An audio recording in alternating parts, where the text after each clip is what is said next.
Kung walang no parking sign, ibig sabihin pwedeng mag-park.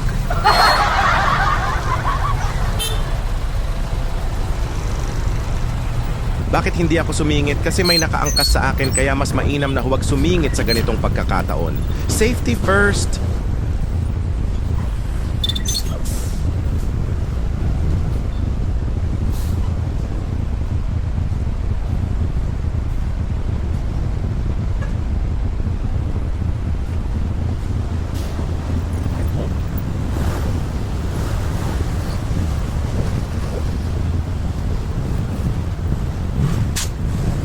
Wow, perfect timing. Sisingit na sana ako kaso biglang umandar. Yun.